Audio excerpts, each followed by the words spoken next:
met with Christ here. Lord, may that be our goal. And we pray that you would grant that in Christ's name. Amen. So Proverbs 23 and verse number 19.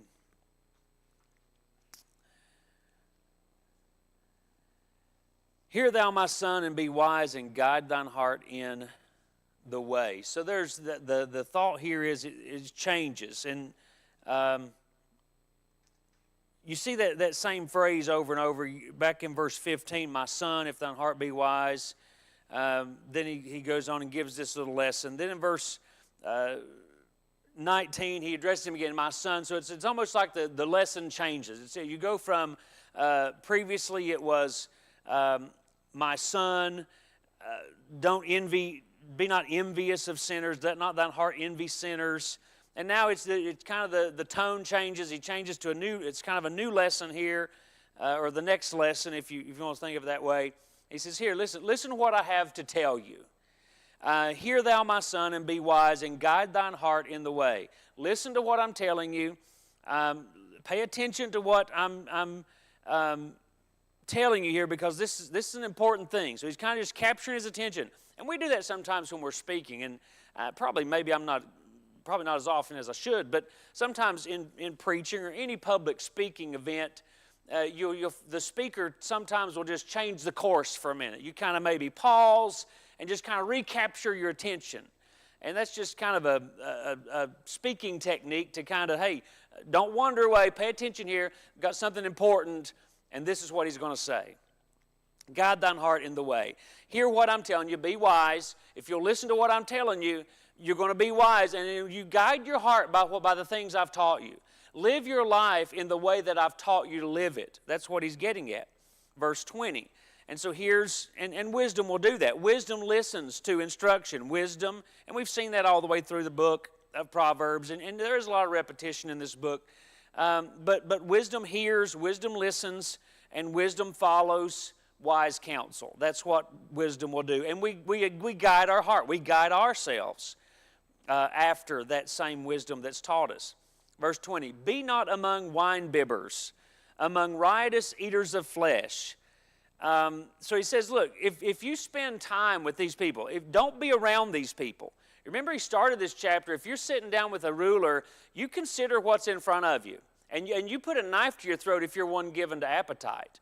And the idea there was, we saw that, if you can't control your physical appetite, what other natural urges are you not able to control?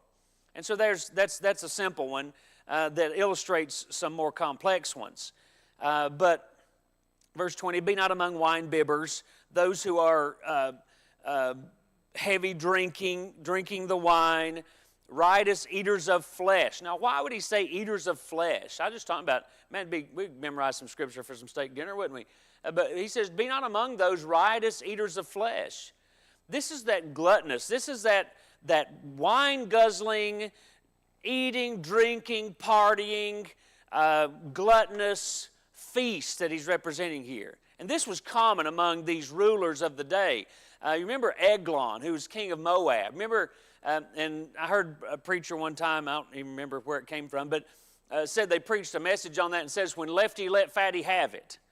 And I've always remembered that title, because a left-handed man killed fat Eglon. Why was he so fat? Because fatness, especially in ancient times, was a symbol of luxury. It was a symbol of wealth and luxury. And look, if you didn't have to get up out of your seat for anything, you just snapped your fingers, of course you're going to be a big old man. And that's what Eglon was. And so that's what he's talking about here. Those riotous eaters of flesh. They're just always getting more and always feasting and always drinking and always having this big time. He says, don't be among them. Avoid them. Because when you spend time around those people, you spend time with them, you become like them. And people talk about those that get with the wrong crowd. Well, it doesn't take long. They are the wrong crowd. It's not necessarily, and certainly you shouldn't run with the wrong crowd, as young people are told, but at the same time, when you start running with that crowd, you are the wrong crowd. It's not, you can't blame the crowd by any means. You can't fully blame the crowd, I guess you'd say, but We become part of the crowd. He says, don't be among them. Be not among them. Don't even associate with them. Have no fellowship with them. And remember, Paul says that darkness has no fellowship with light. Light has no fellowship with darkness. And that's what he's saying here. Don't be among those people. Be a sober-minded man. That's the man God can use. Verse 21. For the drunkard and the glutton, now here's why he said eaters of flesh. You see them explained here in verse 21. The wine-bibber in verse 20 and the eater of flesh in verse 20. He now refers to them again, but this time he calls them the drunkard and the glutton. So that's how we understand it. It's not just because you eat meat. This isn't a cry to be a vegetarian or a vegan or whatever you want to call them now, but it's those gluttonous, drunkard, sloppy. You can just imagine the sloppy, filthy, fat, glutton drunk. That's just there's an image that comes to your mind when we read that, isn't it? They shall come to poverty. He said, the drunkard and the glutton shall come to poverty.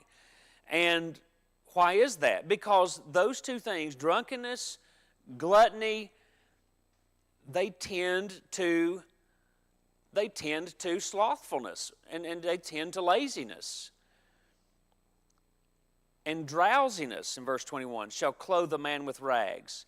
So the idea here is that drunkenness and this desire for luxury, I guess you could say that for this glutton, riotous eater of flesh, it's this desire, this reaching for luxurious things. That's what he's doing. He's just always seeking after the next good thing. And it makes and it's exactly what he says, drowsiness. It leads to drowsiness. How many times have you sat down and ate a big meal, and then you go sit down afterward, and next thing you know, you start nodding? That's what I said last Sunday. We had homecoming, and we had a big meal out back. I said, let's go put scriptures together instead of sleeping through another church service, because that's what tends to happen. And that's just honest truth, and you know it too. But drowsiness, you get your belly full, you get satisfied, you sit down, and it sets in, and you start getting that warm, lazy eyes. And what happens? And it's what the drunkard, he talks about the drunkard, the gluttony, drowsiness shall clothe a man with rags. How many times has the man been out all night partying, and the next morning when he should be working, he can't get out of bed? Drowsiness will clothe a man with rags. That's why it leads to poverty, because it robs you of your hours of labor. And we've seen Proverbs promoting the laboring of man, the work of man. Don't be a sluggard. Don't be slothful. Don't be a drunkard. Don't be a glutton. Get out there. Be a sober-minded man. Put your hands to the work, and God honors that. That's the Proverbs manliness. Many times, that drunkard, that glutton, they come to poverty because it robs them of their life. It robs men of, and like I said, how many times have people, well, I can't make it to work today. I'm hungover, or I didn't get out of bed on time. They claim their alarm clock didn't go off. This and that, and then there's always a reason why they can't work. And we've seen that over before too, that sluggard. There's a line in the streets. They're always looking for an excuse why they can't do it. But Proverbs takes away those excuses. Look, if you stay away from that junk, stay away from the alcohol, stay away from the partying, stay away from the luxurious lifestyle you're trying to live, stay away from those things just seeking pleasure, stay away from those things, you'll have time to work. And you'll have the energy to work. And you won't be poor. That's, the number one way to not be poor is to get a job. You can't choose what family you're born into. Some people are born into wealthy families. Hey, great for them, I guess. But not everyone is. But everyone can decide whether they're going to do anything with their life or not. And a lifetime of poor decisions shouldn't be everyone else's responsibility. But that tends to be what happens in America anyway. Verse 22. So he's saying, look, the drunkard, that glutton, that drunkard, he's going to be poor. He's going to blow everything he's got. He spend his time drunk. He can't get up and work because he's too drunk to do it. He's not sober-minded. He can't keep up. He's always out of his mind. He's always seeking that next luxury. So what he does have, he's blowing it on things he doesn't need. And he ends up in rags. And that's, most of the time, that's why most people are on the streets, that are on the streets, is their poor decision-making. Verse 22, hearken unto thy father that begat thee, and despise not thy mother when she is old. Hearken unto thy father that begat thee, and despise not thy mother when she is old. Now, I don't think this is necessarily a command for everyone to obey their fathers. He's speaking, here's a man speaking to his son, saying, you listen to your father, because he knows where he is. Despise not thy mother when she is old. Now, there's a principle there, I believe, that we should care for our elderly parents, godly parents that raise their children right. Those children should certainly honor them. But what about the son whose father comes in and what if that father's the drunkard? What if that father's the glutton? What if that father's the slothful, the sluggard? Should that son obey that father?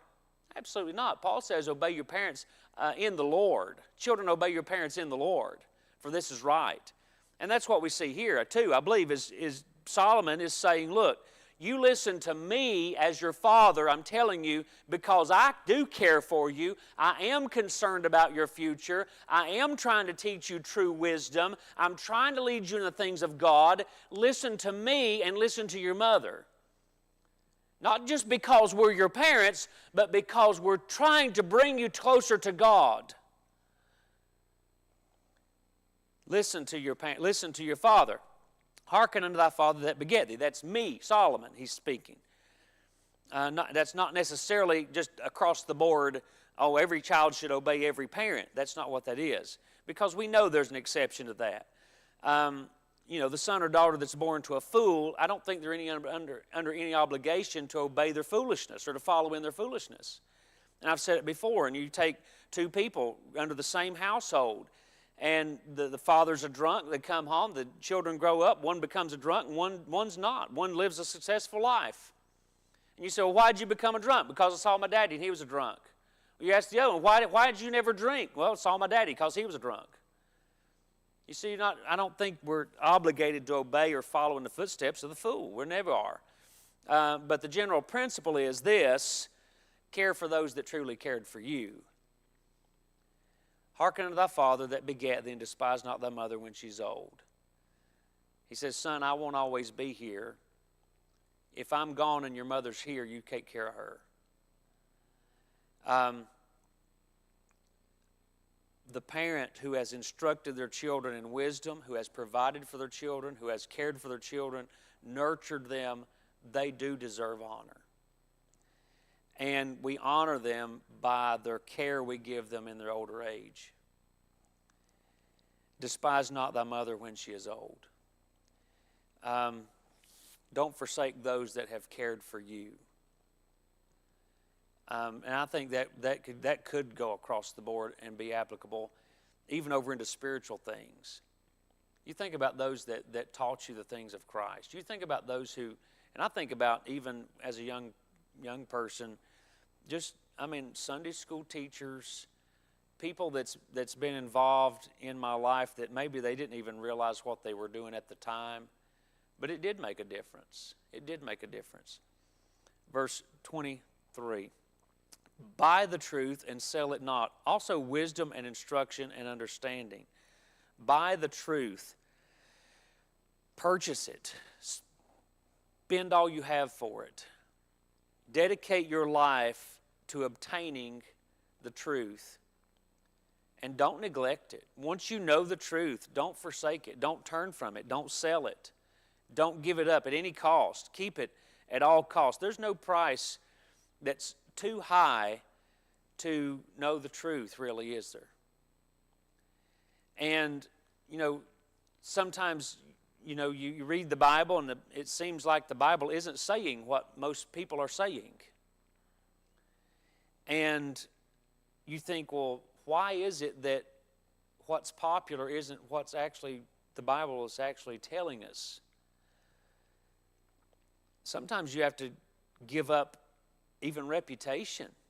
And I think that's the problem. I think many people aren't willing to give up their reputation.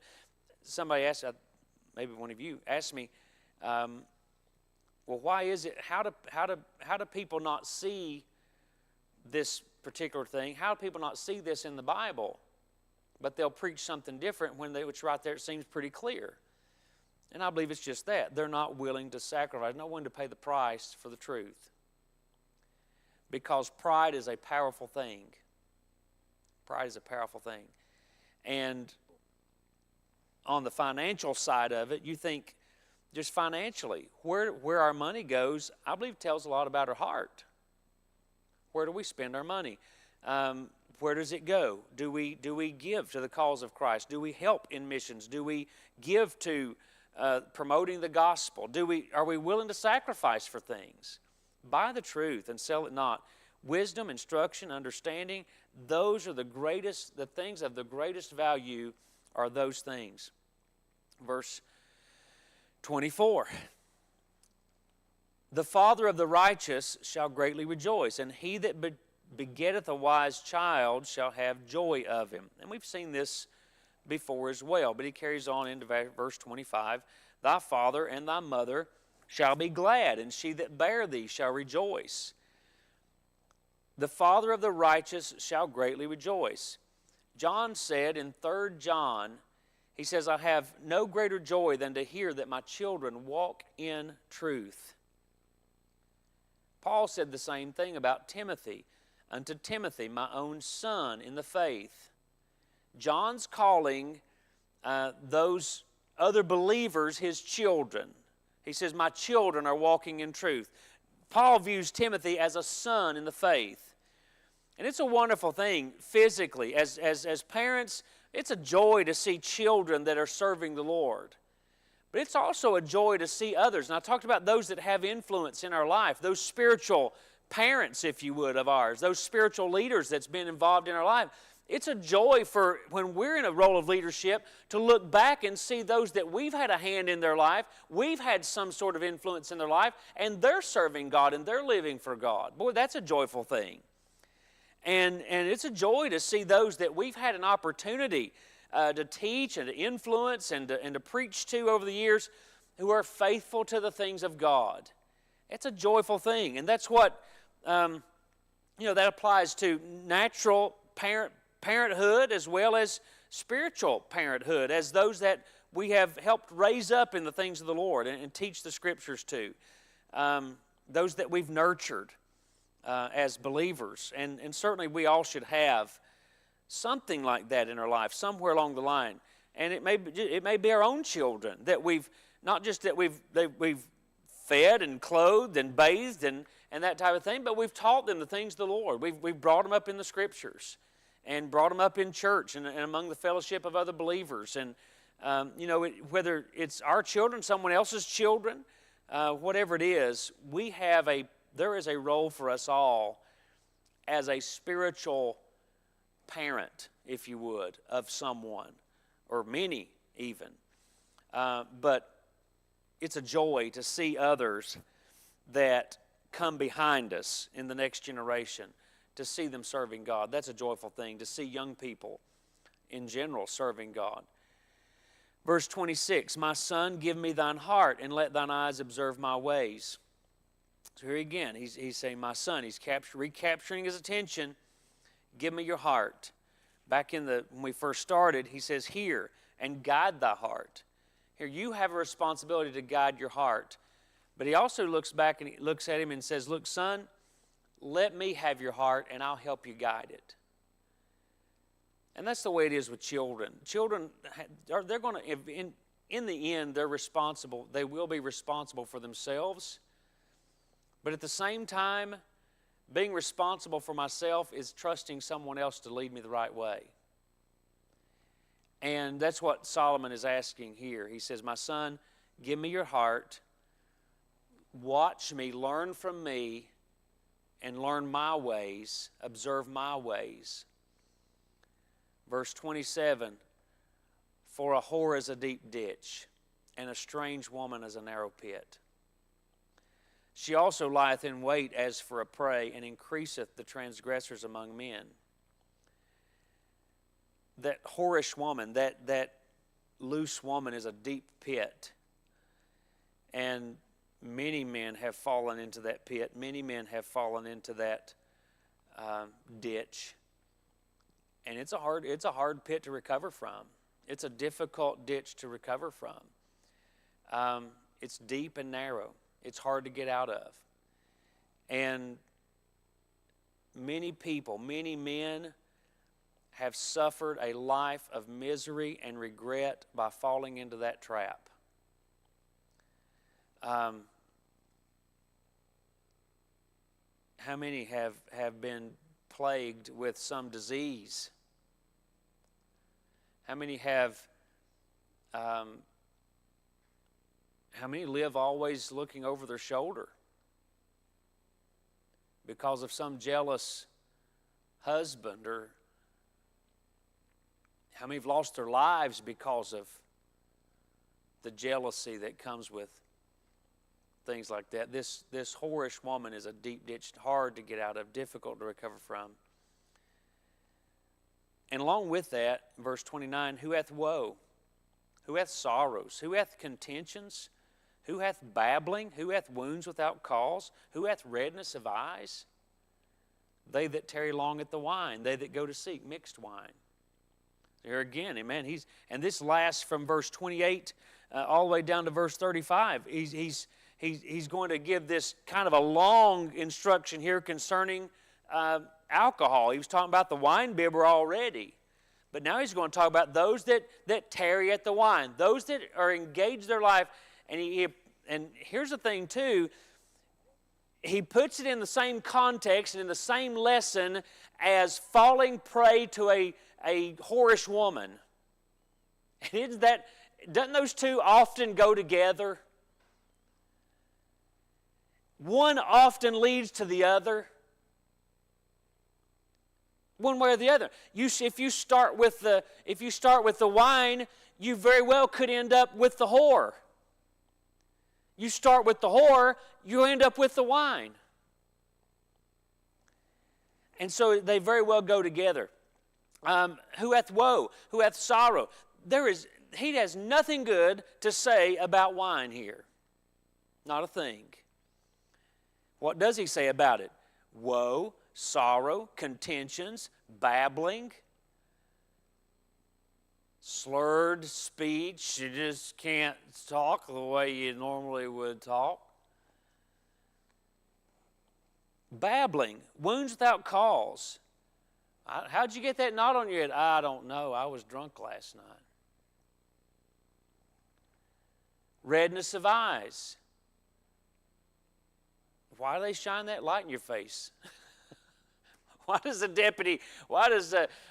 sheriff pull you over and say, shine that light right in your eyes? He's checking those eyeballs, isn't he? Had anything to drink tonight? Look, who hath redness of eyes? They that tarry long at the wine, they that go to seek mixed wine. What good has come from it? What good has come from it? What good has come from it? There's no call here for moderation. It's, just a sip now and then's okay. One preacher calls them burping Baptists. These burping Baptists having their little secret stash, Well, in moderation. It's just in moderation. There's no call for moderation. He says, look not upon it. Verse 31. Don't even look at it. Look not upon the wine when it is red, when it giveth its color in the cup, when it moveth itself aright. It's that effervescence, that almost like we'd say with soda, but the wine, it starts that bubbling. Don't even look at it. Don't even consider it. Don't even think about it. Because you're going to have sorrow. It leads to woe. It leads to sorrow. It leads to contentions, babbling. You'll end up wounded and not know why. Your redness of eyes, and it'll be obvious. It'll be obvious. Look not thou upon the wine when it is red, when it giveth its color in the cup, when it moveth itself aright. At the last it biteth like a serpent and stingeth like an adder. Well, we're just having a good time. It's nothing wrong with a little bit once in a while, preacher, because it's just, just knock off the edge. Just take the edge off, have a good time, help us have a good time, so you can't have a good time without it. Well, if you can't have a good time without it, then you're bound to it. And if you're bound to it, you're saying Christ isn't strong enough to break any bonds, to break every bond. Look not thou upon the wine when it is red. At the last it biteth like a serpent, stingeth like an adder. It's like a stinking snake. It may be pretty, and there's some beautiful snakes. Colors. You've seen some pretty colored snakes, haven't you, Sandy? But you take a child, an innocent child that doesn't know, and they say, "Look, I found it. Look what I found," and they grab the rattlesnake by the tail. They don't know. But experience and observation and understanding tells us it's dangerous. Because what's going to happen? Verse 33, he says, look, this whore is a deep ditch. It's a narrow pit. If you stay away from the wine, it'll help you stay away from that. Be sober. Be vigilant, Peter says. For your adversary goeth about as a roaring lion, seeking whom he may devour.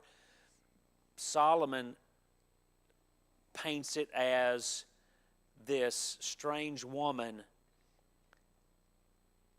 At the last it biteth like a serpent. Thine eyes shall behold strange women, and thy heart shall utter perverse things.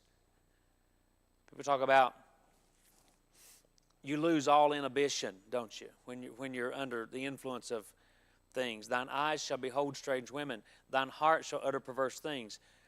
That wine, it'll knock the edge off. It knocks off a lot of other things too. Verse 34, yea, thou shalt be as he that lieth down in the midst of the sea, or as he that lieth upon the top of a mast. And I don't know if I've seen this or if I've just imagined it. But I imagine just the fella, the drunk fella. It seems like I've seen this or something. I don't know if it's just my imagination or something I've witnessed, like maybe a movie or TV show or something. But this drunk fella just walking around and don't know where he's at and ends up walking across. Just imagine, I think it's not really, no, it's like Mr. Magoo. You know Mr. Magoo, and he can't see. But I imagine that as the drunk fella. And you imagine that guy who ends up, he's all the way on the top of a mast. Don't know how he got there. Don't know how he got up there. Lying down the Mississippi, you wake up in the middle of the ocean. How did I get here? How did I end up here? And isn't that what happens? These people, and you think back in this day, there were no narcotics, prescription narcotics. There was no cocaine like we know it today. Those things did not exist. Wine was it. Now you can apply this to across the board, drugs, alcohol, all these intoxicating things. How many times have you heard it said from the one who ends up, their life is a wreck, they've got into drugs, they've got into drinking, they've got into those things, and they wake up one day and they say, I just don't know how I got where I'm at. I don't know how it happened. Well, we know how it happened. Back up a little bit and you'll see where it started. And it snowballs and it snowballs and it snowballs, and you end up asleep in the ocean, laying in a ditch, and don't know how it happened. They've stricken me, shalt thou say, and I wasn't sick. They have beaten me, and I felt it not. When shall I awake? I will seek it yet again. They know what their trouble is. They know what the problem is. They won't give it up. That's addiction. That's what we call addiction.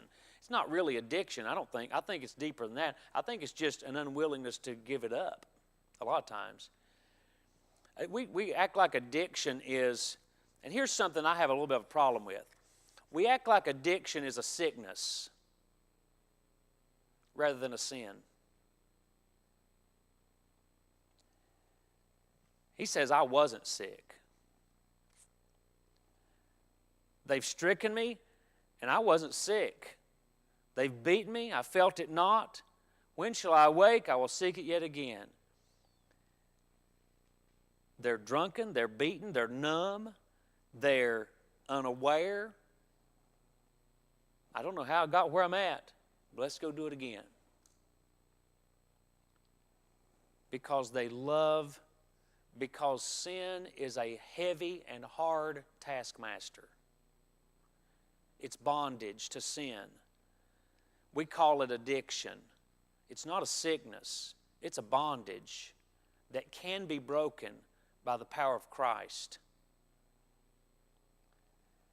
It's not a sickness that is to be treated. It is a bondage that needs the truth. Certainly, there are some physical aspects to it. Now, I'm not negating that. There are some physical things that take place in the body, withdrawals and things like that that happen. I'm not denying that's not real.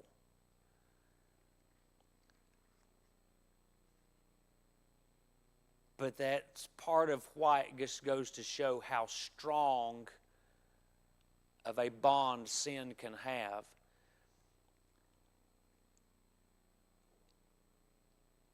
It's not an impossible recovery. The problem with many is they don't want to recover. I know a man whose son was in like a drug rehab deal, and I think he was kind of forced there for like 3 months, a few months or something. And I think I maybe told this a while back, but they told him that he had to go there for 3 months, and the dad went down there, and the doctor said, we'll keep him another 3 months, and it'll cost you like $10,000 to keep him for another 3 months, something like that. And the doctor told the dad, he says, but I wouldn't pay it if I was you, because he's not going to quit. They'd had him for 3 months. He'd been off of it for 3 months. He was isolated for 3 months. And the doctor says, we see it every day. When he gets out of here, he'll go right back to it. Don't waste your money.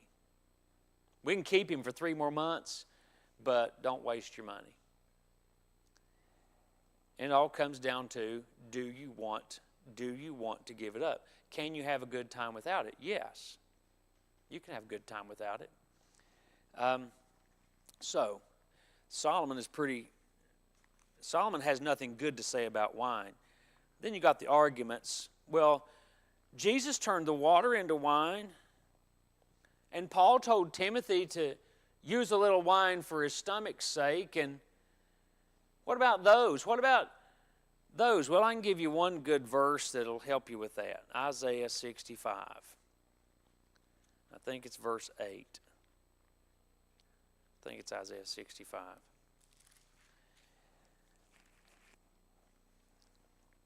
Isaiah 65 and verse 8.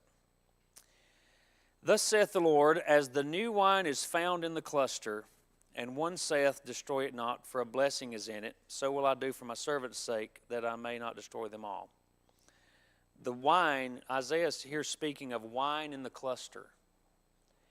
Can you have alcoholic fermented beverage in a grape, on a vine? No. The Bible uses the same term for both alcoholic wine and non-fermented wine. It's the same, it has one word for it. It all comes from the grape. And we have to use the context of in which the Bible is using it. The context tells us which one it's talking about. Obviously, there is a type of wine to be avoided, and there is another type of wine that's a blessing from God. One happens naturally, the other only happens when man corrupts it.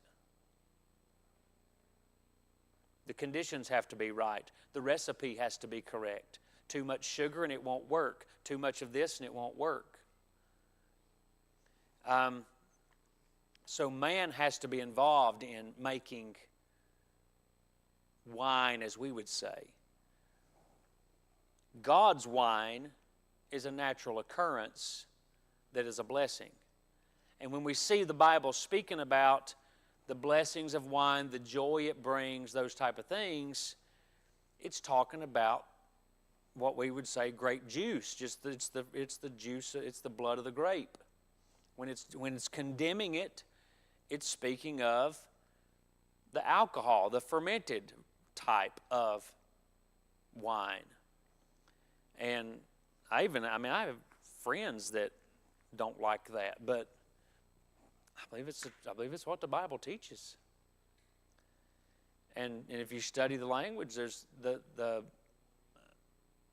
only one word that's used, one Hebrew word that's used for wine, no matter what type of wine it is. And we have the other words that talks about strong drink. That's a different word. But they that